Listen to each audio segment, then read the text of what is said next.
Ready start.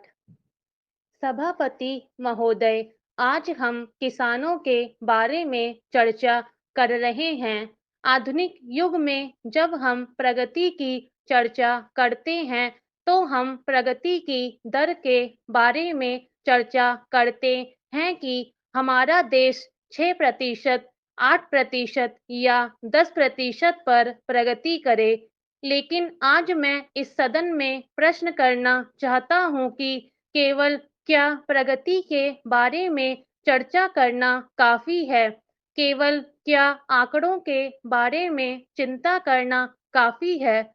प्रगति रोजगारी के बिना अधूरी है और प्रगति जब तक सीमांत कृषक को राष्ट्र की मुख्यधारा के साथ नहीं जोड़ेगी, तब तक वह अधूरी रहेगी। अंततोगत्वा आज जो भारत उदय का मायाजाल था, उसे अब ध्वस्त करके प्रगति और विकास ग्रामीण क्षेत्र के किसान तक हमें पहुंचाना ही होगा। यह हमारी जिम्मेदारी है। हमारे देश एक कृषि प्रधान देश है और किसान देश की नींव हैं।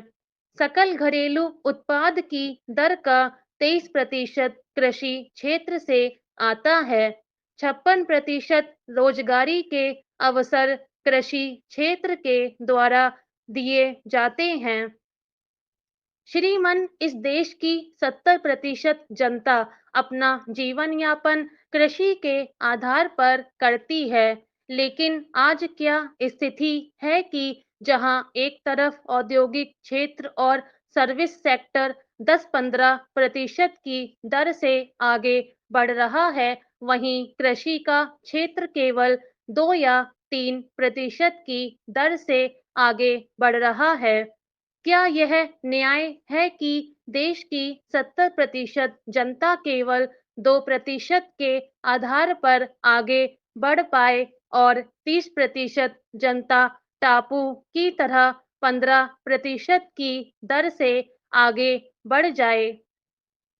आज हमें जवाहरलाल नेहरू जी की याद आती है। उन्होंने कहा था कि सब कोई इंतजार कर सकता है, लेकिन किसान इंतजार नहीं कर सकता। हमारे परिवार का महाराष्ट्र के साथ बहुत गहरा ताल्लुक है। विदर्भ में 100 साल पूर्व यह नारा निकला था, उत्तम खेती, मध्यम व्यापार और कनिष्ठ नौकरी। लेकिन वर्तमान भारत में क्या स्थिति हो चुकी है, यह आप और हमें मालूम है। यह विदर्भ से शुरू हुई थी। पिछले कई वर्षों से किसानों ने बहुत संकटों का सामना किया है। सुनामी आई, कई जगह बाढ़ आई, सूखा आया, भूकंप आया, अनेक तरीके के प्राकृतिक प्रकोपों का सामना हमारे परिश्रमी किसान ने किया है। बहादुर किसान ने किया है। हमारे किसान हमारे जवानों से किसी तरह कम नहीं हैं। देश के आज 9 करोड़ कृषक परिवारों में से 50% ऋण में डूबे हुए हैं और 42% किसान खेती छोड़ना चाहते हैं। स्टॉप।